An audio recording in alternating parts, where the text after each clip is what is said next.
Hello guys, welcome to my YouTube channel. Please don't forget to like, subscribe, click the notification channel for more updates. Thank you. Welcome back to the channel, guys. We all remember lo mama bathi uChidima Vanessa Adetshina. Chidima is a South African Nigerian beauty pigment who won Miss Universe Nigeria in 2024. So Chidima is currently fighting deportation from South Africa in court today. Allegedly, she was arrested in June 2026 after authorities alleged that she entered or remained in South Africa without the required document.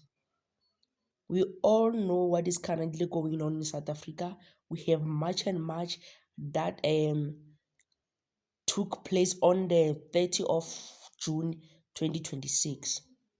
So the Department of Home Affairs is seeking to deport her.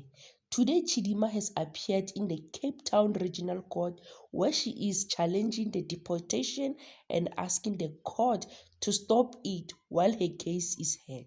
Follow the issue that began in 2024 when questions were raised about her citizenship during Miss South Africa competition.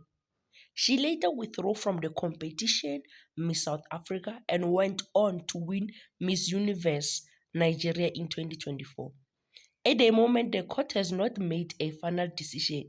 She remains in a legal battle with Home Affairs over whether she can stay in South Africa or be deported. Okay, guys, please don't forget to like, subscribe, click the notification channel for more updates. Thank you.